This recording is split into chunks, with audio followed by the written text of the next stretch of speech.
Nous avons vu ensemble plusieurs techniques de dessin sous Illustrator.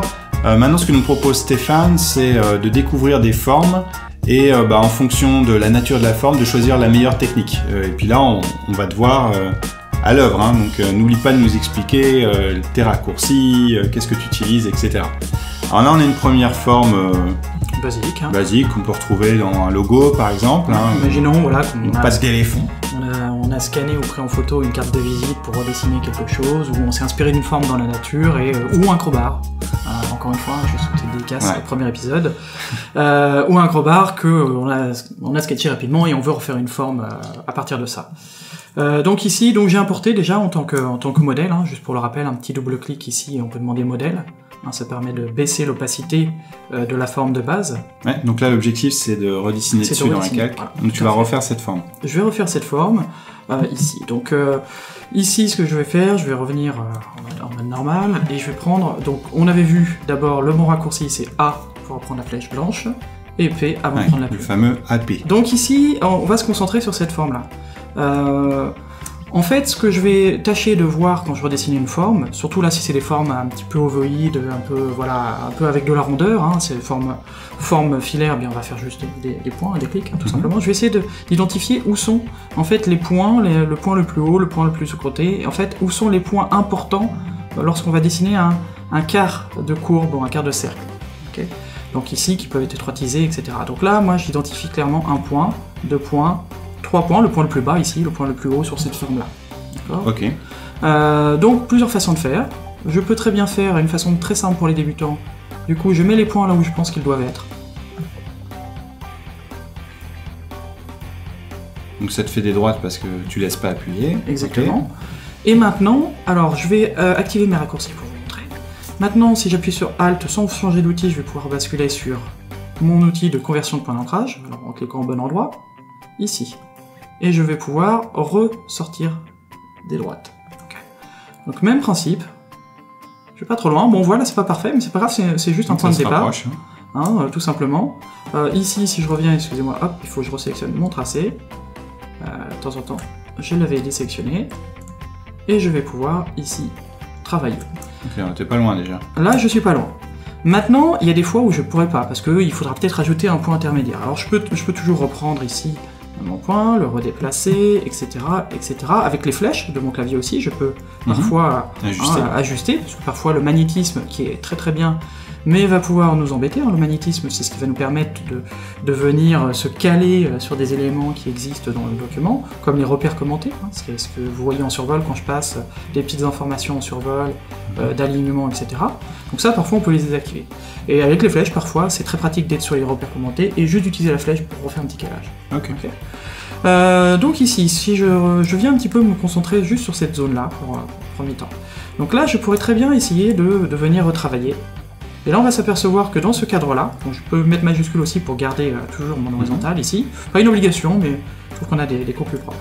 Et là, si je m'aperçois que j'y arrive pas, il va peut-être être le temps de rajouter un point. Okay. Donc là, on voit, au summum de la courbure, je vais prendre un petit peu avant, je prends ma flèche blanche, et je vais pouvoir, par exemple, rajouter un point ici, peut-être le modifier. Alors, il y a des fois, ça marche le premier coup, la petite technique de prendre un point, non pas au milieu, mais redéplacer, on va voir ça tout de suite. Ici, par exemple, vous voyez le milieu, donc là, ça commence à décrocher, là, ça commence à décrocher. Donc là, si je prends, par exemple, un point juste ici, pas au milieu, mais juste un petit peu en retrait, et que je le déplace, généralement, je vais avoir la possibilité, bon là, je sais pas ce qui est l'effet des mots, d'habitude, ça marche très bien, ça dépend du côté, et on va pouvoir très facilement, voilà, ici, ça marche mieux, de ce côté-là. Okay. Pouvoir très facilement, en fait, rajouter des courbes et le déplacer. Alors, mettez pas toujours, mon conseil était de pas mettre toujours au milieu, en fait, du décroché, hein, si je reviens ici. Voilà, ici, on pourrait tenter de mettre un point ici, je vais le déplacer ici, mais du coup, après, je dois remodifier peut-être cette poignée-là, plus celle-là, etc. Okay, ce qui est possible aussi. Et vous remarquez bien que j'utilise la flèche blanche et que j'utilise pas ce point. Donc beaucoup de gens vont faire ça. Okay. Concrètement, je suis en train de casser. Ah, t'es en train de... Okay. Tu casses la symétrie entre tes... Alors, ce qui n'est pas très grave, parce que là, optiquement, c'est bon, mais parfois, on va avoir des petits décalages, et si vous avez besoin de faire des agrandissements, vous allez le voir, et vous allez perdre, en fait, en qualité. Ah, je vois très bien de quel défaut tu parles. Voilà. Alors, juste petite info, là, si tu veux changer, parce que là, tout ce que tu fais est en vert. Oui. tu vois, les infos, etc. Si tu veux changer en rouge, par exemple, alors là, c'est la couleur du calque. C'est la couleur que l'on a ici d'assistant du calque. Alors moi, j'ai mis une couleur verte aussi là. Ouais. C'est une couleur que j'aime bien quand je redessine, avec un fond du gris. Mais il y a aussi la couleur des assistants, en fait, ici, du calque. Et la couleur des assistants, c'est... Ici. En double-clic sur ton calque, dans une zone où il n'y a pas de nom.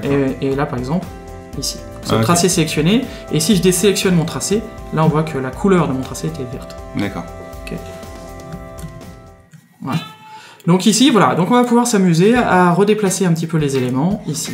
Et vous voyez que très rapidement, on va pouvoir rajouter des points, remodifier ici les éléments. Petite astuce aussi qui est souvent méconnue, qui demande un petit peu de pratique, okay, c'est qu'on a la possibilité, quand on a la flèche blanche, donc on peut modifier les poignées ici, mais on peut aussi modifier en prenant la courbe. Alors c'est un petit peu touchy parce qu'il va falloir faire plusieurs choses. Donc sans rajouter de points. Là, en fait, c'est surtout, au lieu de manipuler cette poignée-là, et ensuite cette poignée-là, je peux prendre la courbe et manipuler. Et là, il fait les deux. Si je me rapproche d'un point, il baisse son influence, comme vous voyez là. Si je me rapproche de l'autre, il baisse son influence. Ça, c'est si la flèche blanche. Flèche blanche, ouais. Sur le tracé et non pas sur le point. Et il y a des fois, ça peut être beaucoup plus intuitif de trouver une courbure de cette manière-là que de manipuler avec les deux poignées. Hein, donc c'est des petites choses toutes bêtes. Donc après, ici j'aurai à peu près les mêmes principes. Maintenant ce que je peux faire aussi, là je vous ai montré en faisant 4 points avec des angles. Maintenant ce que je peux faire aussi, c'est tout simplement venir ici travailler, essayer d'anticiper directement mes courbes. Voilà, imaginons que je me sois trompé, barre d'espace, je reviens replacer le point qui m'intéresse, je continue, ici, et ainsi de suite. Je reviens travailler, ici peut-être qu'il faudrait que j'ajuste la barre, je reviens ici, si je m'aperçois que j'ai besoin d'un point, j'en rajoute un. Voilà, ici, comment j'ai l'habitude personnellement de travailler quand j'ai besoin de redessiner. Vraiment une combinaison de ton travail à la tablette et au clavier. Exactement. Illustrator sans le clavier... C'est clair. Là, sinon, je serais tout le temps obligé en fait de changer d'outil. Ouais. Alors au passage, alors c'est clair que dans Illustrator, on a la possibilité de détacher les panneaux d'outils. Oui. Donc c'est clair qu'on pourrait. Énormément de clics. Et quand je vais changer, par exemple, quand je suis en train de travailler ici, si je change d'outil, il va considérer, donc je vais pouvoir bouger mon point, mais quand je vais reprendre la plume, il va considérer que je reprends un nouveau tracé. Ouais. Donc je me retrouve à avoir ça. À me dire, ah bah non, annuler. Il faut continuer. Je reprends le tracé et je continue. D'accord. Okay. Donc voilà un petit peu la problématique que l'on aurait ici. Et puis pour le cercle, je vais pas m'embêter, vu que c'est un cercle, il y a des primitives, ça sert à ça. Je me mets ici, je viens faire mon cercle. S'il n'est pas bien placé, je m'appuie sur barre d'espace pour figer. Voilà. Ici, je me remets à peu près à l'endroit qui m'intéresse. Je relâche la barre d'espace, je continue. Alt, c'est pour faire à partir du centre. Ouais. Okay. Par défaut, si je mets rien, on fait voilà. Shift, c'est garder la proportionnelle, donc le cercle parfait avec l'outil ellipse. Et donc Alt, c'est pour faire à partir du centre. Ici. Et voilà. Maintenant, si je prends l'ensemble de mes éléments, comment je fais la couleur? Eh bien, on l'a vu dans un autre épisode, je prends l'outil concepteur de forme, et puis je vais tout simplement lui dire, voilà, c'est fait.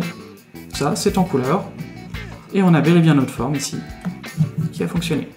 Ce qui est important aussi, alors pourquoi je donne des indications pour poser les points, on va voir qu'il y a d'autres choses, là on est sur une forme assez ovoïde, on n'a pas de cassure, de courbure qui part en sens inverse, on va voir ça dans un autre exercice.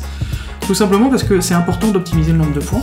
Alors c'était important à l'époque du PostScript, voilà, donc à l'époque de nos fondateurs. Envoyer aux imprimantes. Parce que quand il y avait trop de points, ça pouvait être très difficile pour les RIP, les interpréteurs, en fait, de travailler. Donc c'était déjà important d'optimiser les points, et c'est extrêmement important aussi sur le web design pour faire du SVG en sortie, pour alléger le poids, faciliter les calculs, etc. Donc ça c'est quelque chose d'extrêmement pratique à faire.